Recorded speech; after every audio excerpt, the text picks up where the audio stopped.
Selamat pagi jemaat yang diberkati Tuhan, HKBP Resort Medan Johor. Sebelum kita memulai aktivitas kita pada hari ini, Senin 1 Februari 2021, marilah kita beribadah sejenak kepada Tuhan kita. Kita bernyanyi dari nyanyian Bukende nomor 9 ayat 1, Hupuji holong ni rohamu.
Kasih karunia dan damai sejahtera Allah kiranya menyertaimu di dalam Kristus Yesus Tuhan kita.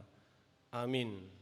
Saudara jemaat Tuhan, firman Tuhan untuk kita hari ini tertulis dalam Injil Lukas pasal 5 ayat 32, demikian isi firman Tuhan. Tetapi aku berkata kepadamu, setiap orang yang menceraikan istrinya kecuali karena zina, ia menjadikan istrinya berzina. Dan siapa yang kawin dengan perempuan yang diceraikan, ia berbuat zina.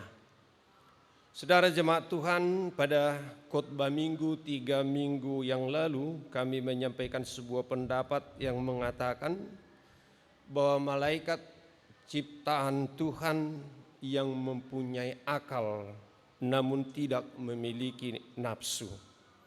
Sedangkan manusia adalah makhluk yang memiliki akal dan nafsu. Tetapi hewan sendiri adalah makhluk yang tidak mempunyai akal namun mempunyai nafsu.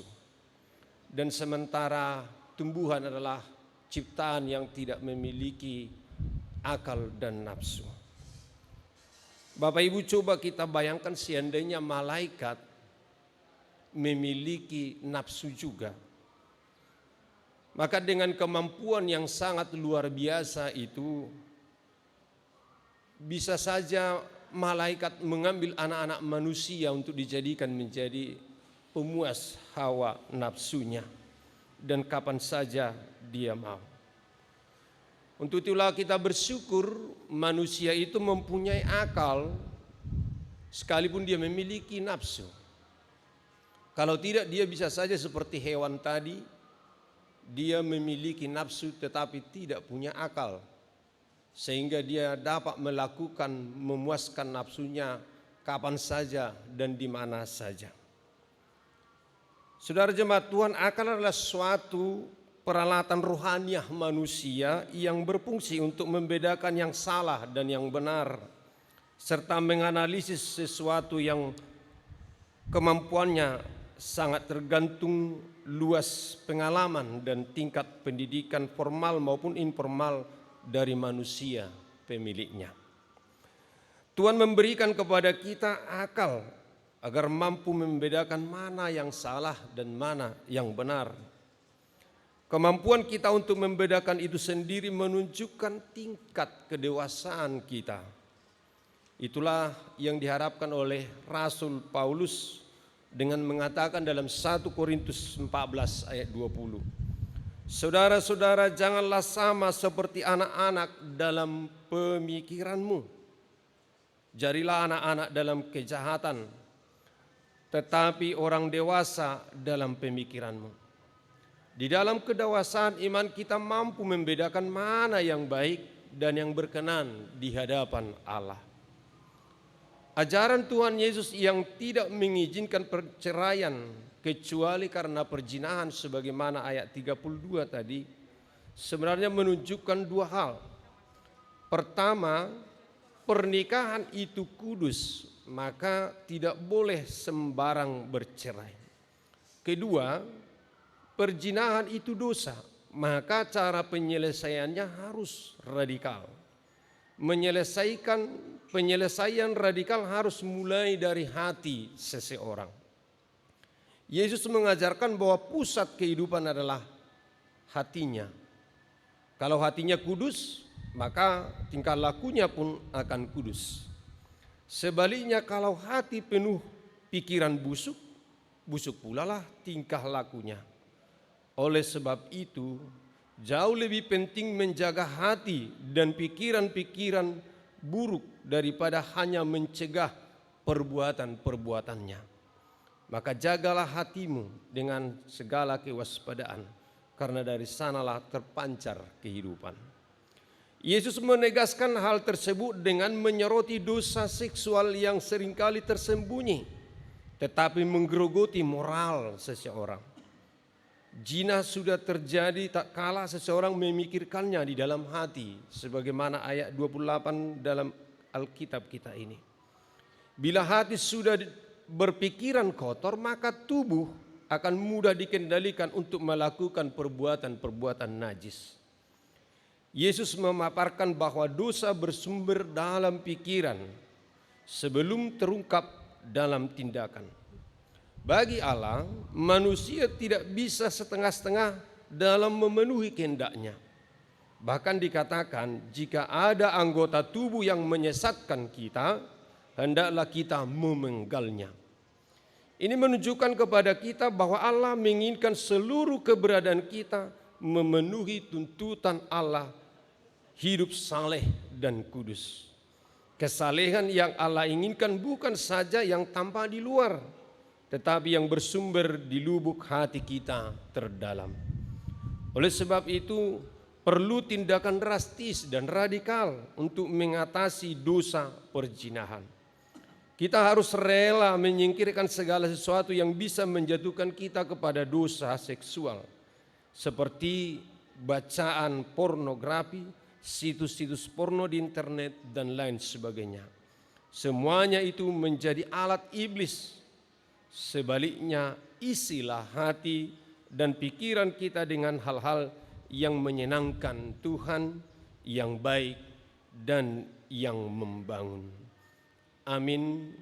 Mari kita bernyanyi dari nyanyian Bukende nomor 116 ayat 3.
Kita berdoa.